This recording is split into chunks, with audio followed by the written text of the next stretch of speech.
Right, it is exactly 1 p.m. East African time. Good afternoon and welcome to EBN News at 1. We keep you up to speed with what's happening from across the 47 counties and of course across the borders. My name is Macharia. Remember, you can watch this particular bulletin live on Facebook and you can as well send us your feedback through our SMS line, that is 23059. Now let's get started, shall we? And former Meru County Governor Kawira Mwangaza has vowed to clear her name and comfort her political opponents in the 2027 general elections. Mwangaza, who served as a governor until her ouster, claims that her male political rivals harbored personal mandates against her and went to extreme lengths to remove her from office, denying her constitutional rights. In a statement, Mwangaza expressed her determination to fight for justice and restore her reputation. She accused her detractors for using unfair means to sabotage her leadership and tarnish her image. Mwangaza, who has faced political challenges since her taking office, remains resolute in her belief that the 2027 elections will provide her with an opportunity to prove her political strength and clear her misconceptions surrounding her tenure. Impeachment was not based on any legitimate grounds, but was instead politically motivated scheme orchestrated by those who feared my unwavering dedication to the truth and the welfare of the people of Meru. The impeachment process was a sham orchestrated by prominently male politicians who manipulated the system to remove me from office. Accordingly, I am firm in my belief that this impeachment was not about accountability, but about perpetuating a culture of male dominance in leadership. To my people of Meru County, I thank you for your unwavering support and belief in my leadership. Your voices matter, and I will continue to fight for the development and the progress of our beloved county. I will not be silenced. I will pursue all legal avenues to clear my name, expose the injustices that have been perpetrated against me. Right, Moi Teaching and Referral Hospital in Eldoret, a level 6 facility, has halted its services in protest over significant reduction in its budget. The hospital's health workers, who are protesting the budget cut of 3 billion Kenya shillings, claim the reduction directly affects medical services and funds allocated for their welfare. The workers, who have taken to the streets in protest, argue that the reduced budget will impact not only the quality of care provided to patients, but also their own ability to access necessary medical provisions. Patients at the hospital have expressed their frustrations, with many complaining about the disruption in services.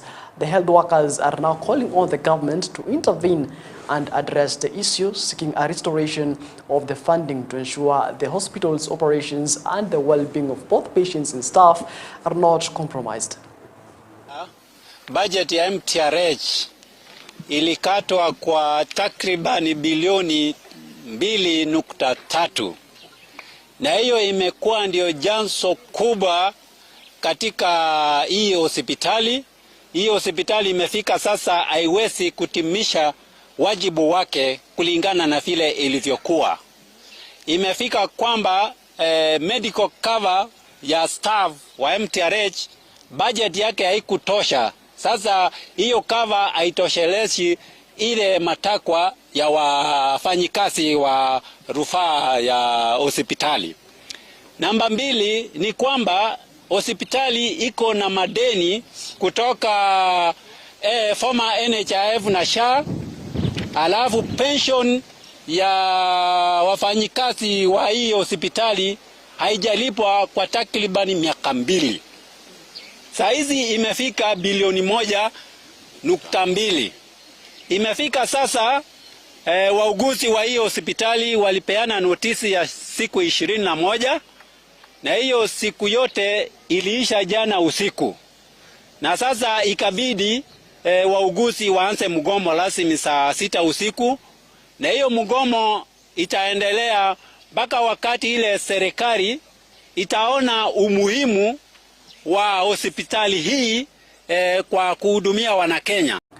Right, police in Kikuyu, Kiambu County have uncovered a half-an-acre piece of land at the Kidfamako area where the owner has been cultivating bang illegally. The owner, believed to be a Burundian national, along with farm workers also from Burundi, are yet to be arrested. The discovery was made following a tip-off from local residents. According to Deputy County Commissioner Charles Laboso, the suspects had been growing various types of vegetables and maize near the entrance of the plot to camouflage their illicit activity.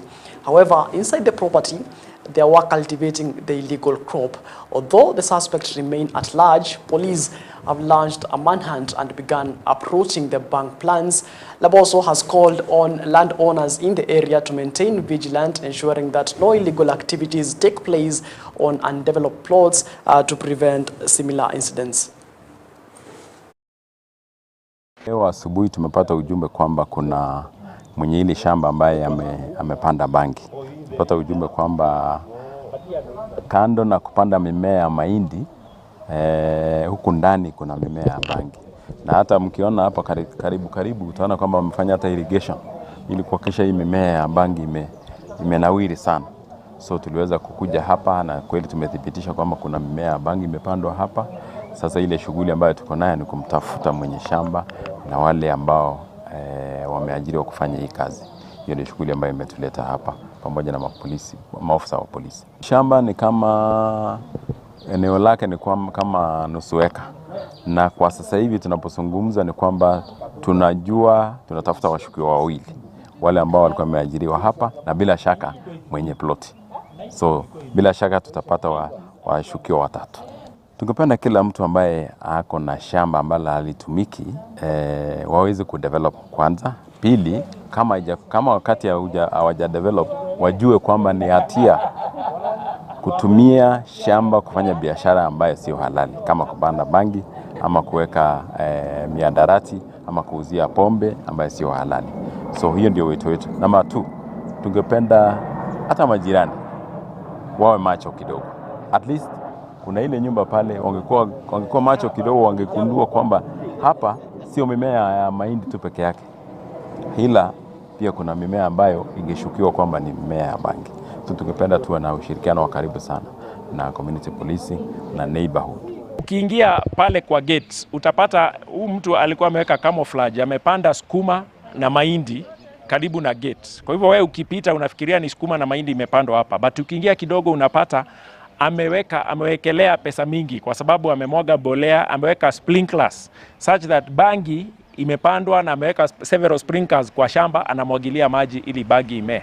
Kama wakaaji wa Kidfama, tunatoa mwito kwa wenye mashamba hapa Kidfama kwa ambao hawaja develop ya kwamba wajue ni nini imepandwa kwa mashamba zao, kwa sababu saa hii serikali na askari wanatembea kwa hizo mashamba na ukipatikana kwa vitu. Right, moving on to the corridors of justice. And a parent whose child went missing in December last year has asked the court to revoke the bail granted to the main suspect in the case, claiming the suspect has been threatening their safety.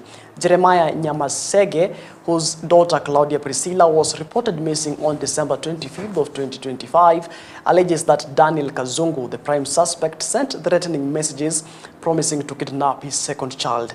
In his request to the court, Nyamasege claims that despite Kazungu being charged, the threats have continued, putting his family's safety at risk. The prosecution has allowed Claudia's parents to present evidence in court regarding these threats. The case is set to be heard on April 4th of 2025.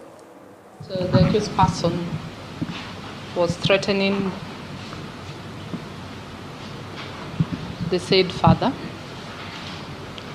However, on further asking the IO, he said the same was done before he was placed on, he took plea. Hofu yangu ni kuwa akiweza kuajiliwa saa hii awe huru. Maisha yangu na ya familia sijui kama yatakuwa na security. Sababu hata hapo before ashikwe alikuwa ameandika message kuwa huyu Claudia tumemalizana na yeye, sasa ni Manu ni my first born. Sasa imagine situation kama hiyo tena afunguliwe, ako huru anatembea mtaani, maisha yangu yatakuwa namna gani? Right, moving on. Kenya Pipeline Company, that is KPC, in collaboration with the National Government Administrative Office, NGAO, Kenya Urban Roads Authority, and the Kenya Railway Corporation, has commenced the eviction of squatters illegally occupying pipeline way-leave land in various parts of the country. The operation, which started on Tuesday, 18th of March 2025, aims to safeguard communities living near the pipeline and prevent potential hazards resulting from human activities close or atop the oil pipeline. The eviction exercise, which began in Embakasi, Nairobi County, follows a series of public sensitization forums held in October 2024 and the issuance of 2 eviction notices, the latest of which gave squatters until 14th February 2025 to vacate the land voluntarily. KPC's pipeline way-leave manager Stanley Manduku emphasized the importance of securing the pipeline way-leave to protect nearby communities from the risks associated with the transportation of volatile petroleum products. We had a multi-agency operation at the Embakasi Taj Mall area, and this was basically an operation that involved the Kenya Pipeline Company, the Kenya Urban Roads Authority, the Kenya Railways Corporation, and the National Government Administrative Offices. And this was basically the clearance of the heavily encroached, the shared KPC, Kura, and KRC way-leave at Taj Mall area. This particular exercise is the commencement of a series of quite a number of clearances that we intend to undertake as Kenya Pipeline. And the reason why we are taking this particular exercise is because of the safety and the security of our people.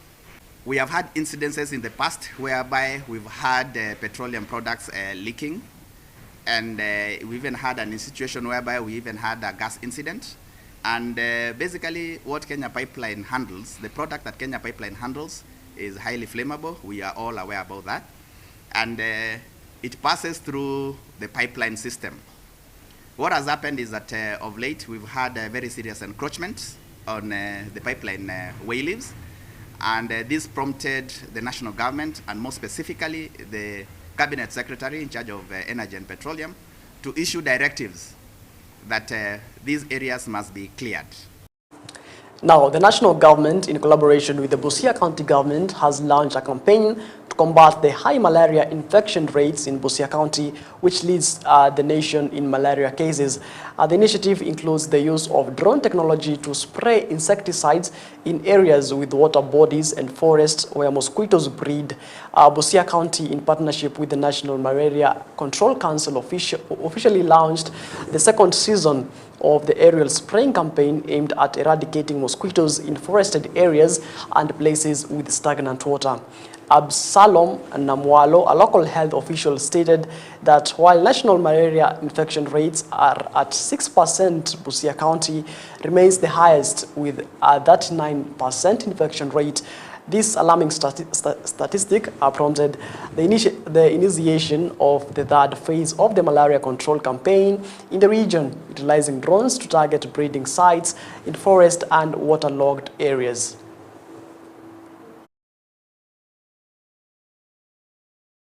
That the prevalence rate of malaria has gone down, the use of IRS and also larvicide. We really appreciate you for identifying this region, because we really used to lose a lot of patients due to malaria. And as the facility in charge, I would like to ask our government to help us complete this lab so that we can make early diagnosis. When we make the early diagnosis, we really reduce the death rate. What we're trying to do is see how we can start promoting local manufacturing of the larvicidin, the mosquito nets, and everything that we are able to use towards the fight against malaria.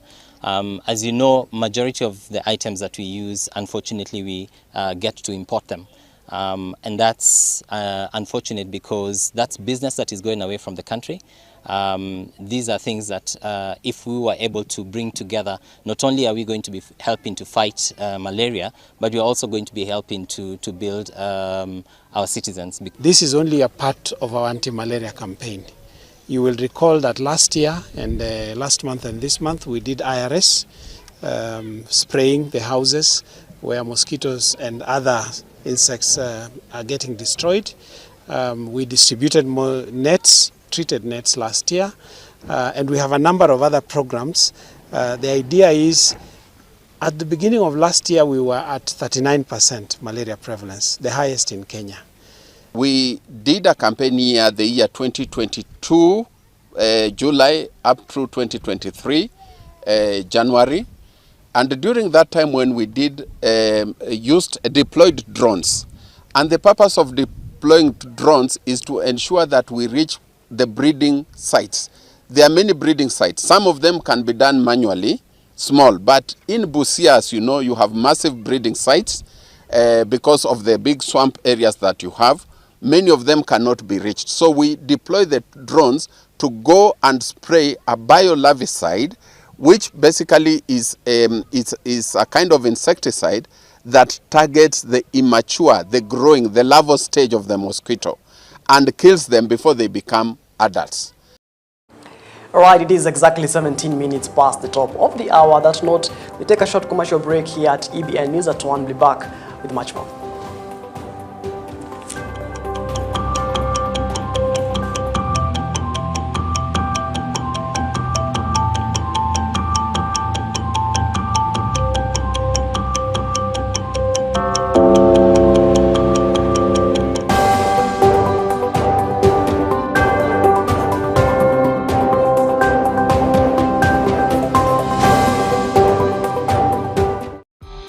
Refreshing Times is here. Join us every Wednesday from 8:30 p.m. on EBN TV as Bishop J.B. Masinde of Deliverance Church International Umoja brings you messages of timeless wisdom, spiritual guidance, and heartfelt encouragement to uplift your spirit and renew your faith. You are not what people said about you. You are not what you do. You are not what you wear. You are what God says about you. Somebody say amen. Refreshing Times, where faith meets life. Only on EBN TV.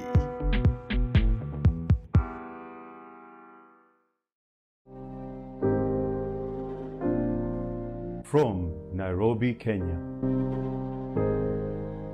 This is EBN TV.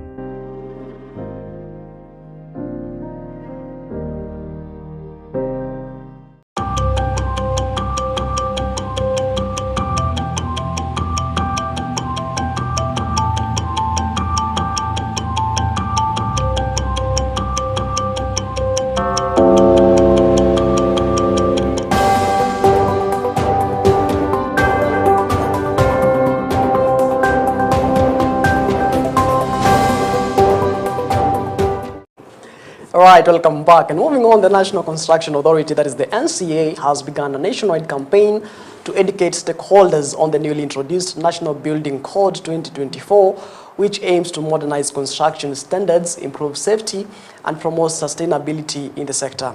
This new code, which replaces the 1968 version, was officially published on March 1st of 2024 and will come into effect on March 1st, 2025. Engineer Godana Hargura, speaking at a sensitization workshop at Pride Inn Beach Resort in Shanzu, emphasized the NCA's role in overseeing the implementation of the new code and ensuring compliance within the construction industry. He noted that the first phase of the rollout began on March 10th of 2024 in Nairobi and is currently being extended to the first 14 counties. Plans are in place to expand the initiative to all 47 counties in the coming weeks.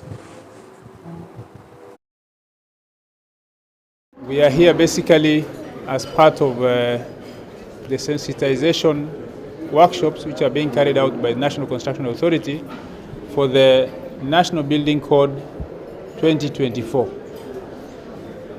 This is a building code which came into effect to replace the 1968 code, so as to better manage the built environment, and it's the responsibility of NCA. So basically the code was published on 1st March 2024, and it came into effect on 1st March 2025. So NCA has started the sensitization aspect to sensitize the participants in the built environment, contractors, the engineers, the professionals, the general public about the new building code. So we have started the first phase. We started on 10th of March in Nairobi. Now this is the first phase we are now doing now. This is the second week. So we are covering the first 14 counties. Then we'll make sure that we roll out to all the 47 counties. Basically, that's what we are doing now. The code is an improvement from the previous one. When we got independence, we adopted the British system. In 1968, under the local government, we just adopted what we had that time. That one was very prescriptive in the sense that it even identifies the material you are using, the construction material. It was very limited. But this one now is a more sustainable, environmentally friendly way of doing construction, so that the materials which are used, so long as you can prove that that material meets the required standards, then you can innovate. So it allows the innovation in the built environment. It allows for safety, for sustainability, in the sense that we take into account the issue of climate change. If you have a structure, then you can make use of the available resources in terms of lighting and all that without having to go into the system of you have to always provide the electrical lights and all that. So it's a sustainable way of doing construction. It's a better of managing the construction right from the beginning to the end, so that we also take care of the aspects of the disasters we have been having in the building environment. Right, moving on. Embu Governor Cecily Mbarile has issued a stern warning to the newly appointed health facility board members, urging them to prioritize service delivery and individual accountability. This call to action came during the swearing-in ceremony of the new board members for Siakago, Ishiara, Runyenjes Level 4 and Embu Level 5 hospitals.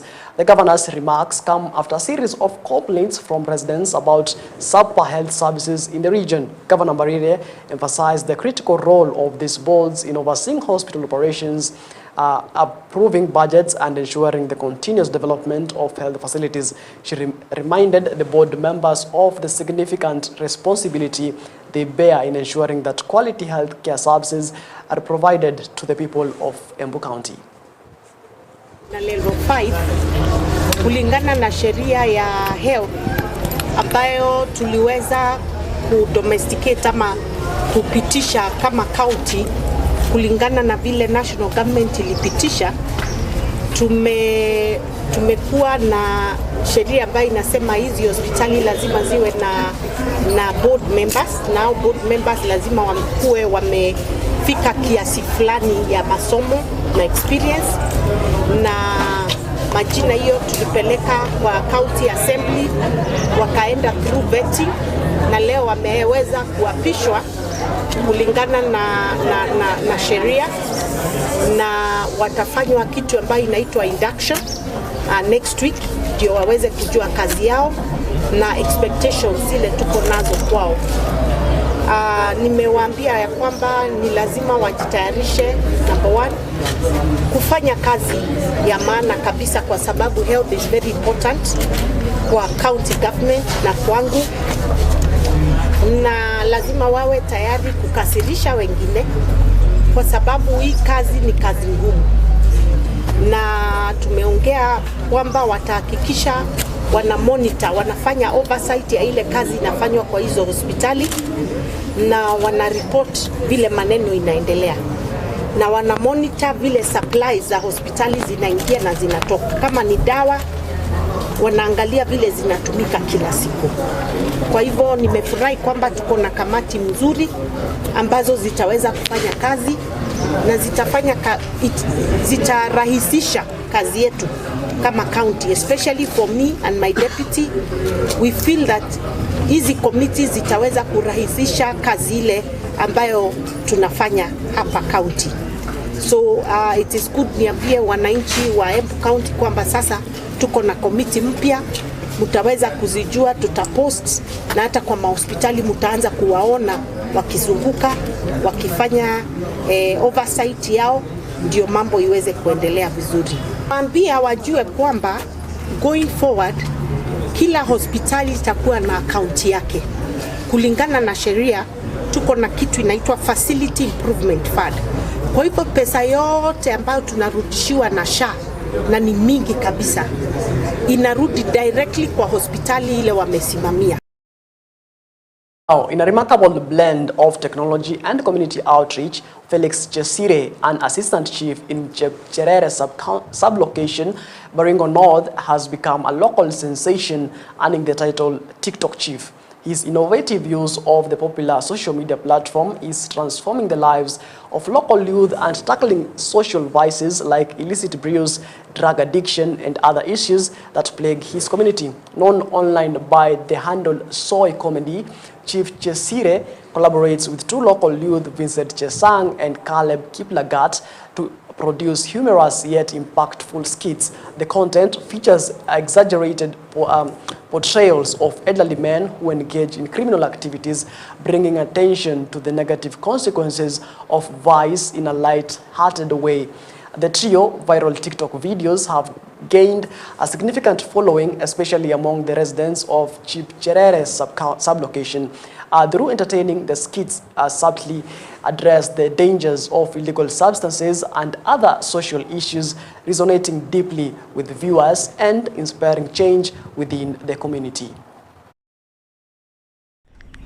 Nimeitwa TikTok Chief kwa sababu baada ya hapo wakati area imetulia, tumeelewana na vijana, nikapata hao wasi wangu wenye tuko kwa TikTok inaitwa Soy Comedy.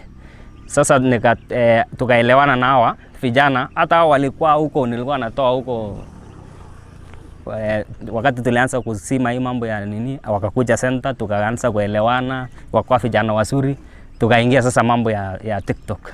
Hawa vijana niliamua kuingia TikTok kwa sababu the only way yenye unaweza pata kila mtu kwa hii society ya sasa ni simu.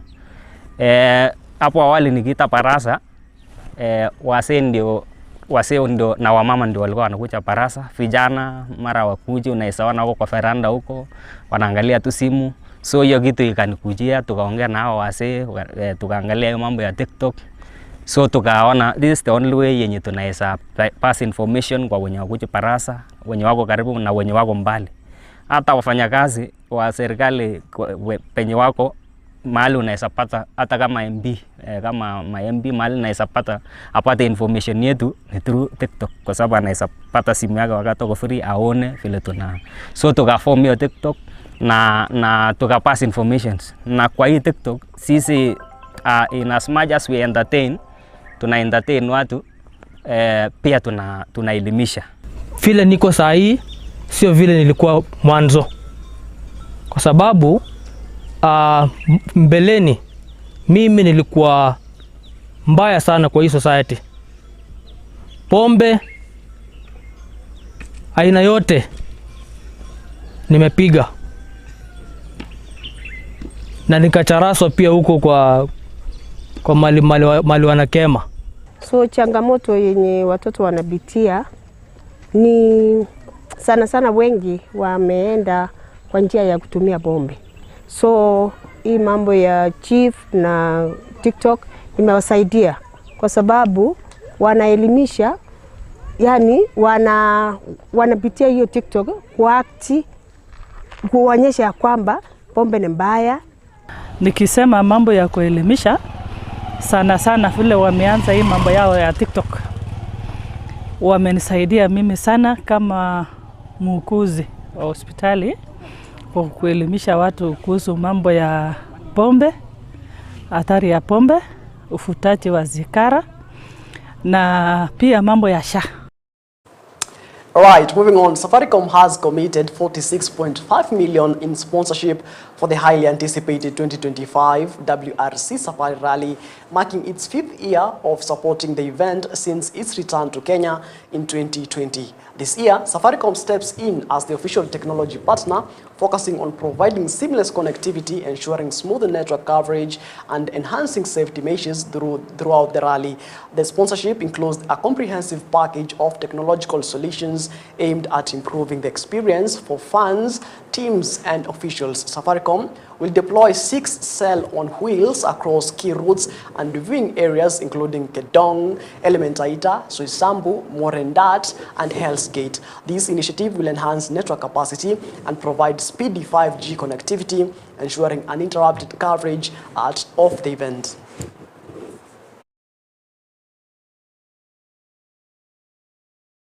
Safaricom has been a great help to the Safari Rally.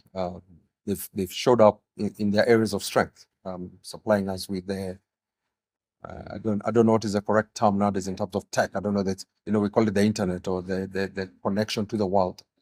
And we need that at Service Park, for example, because we record the rally. We have onboard cameras from the cars. We have got cameras on ground, and all that data is relayed back to the service center, so to Service Park, from where it is then relayed to the world.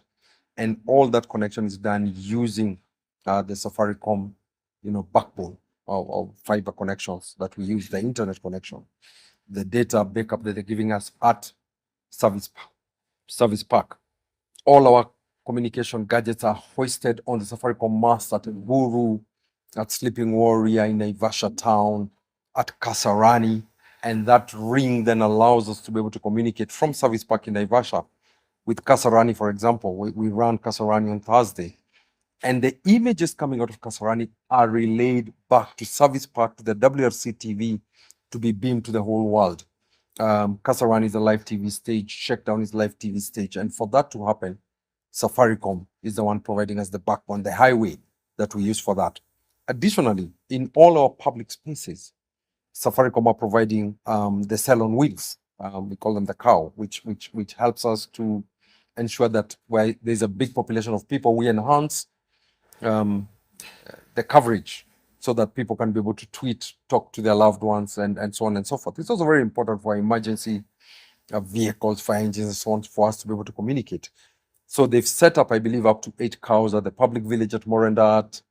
Everywhere we have public villages at Elementator, so that the public are able to tweet and Facebook and WhatsApp and so on and so forth. So all that is being done through the Safaricom backbone, and we really appreciate it. Safaricom is also powering our media center at the Service Park. They've done this for now, I think, about 5 years. They set up the media center, they set up the media zone where we interview the drivers, and there are a few other things that they give us there so that the media can work in a proper environment. So we really appreciate Safaricom and all the effort that they put into the Safari Rally. Without Safaricom, we would really not be able to run the rally as we are running it now. All right, WRC are set, and so are we to bring you the latest from the event as soon as it commences. It is exactly 34 minutes past the top of the hour. That note, we'll wrap up our bulletin here at EBN News at 1. More news will come your way in our subsequent bulletins at 4, 7, and 9 p.m. My name is Macharia. Do have yourself a good afternoon. Enjoy the rest of your viewing, and as always, let's meet again when God says we do.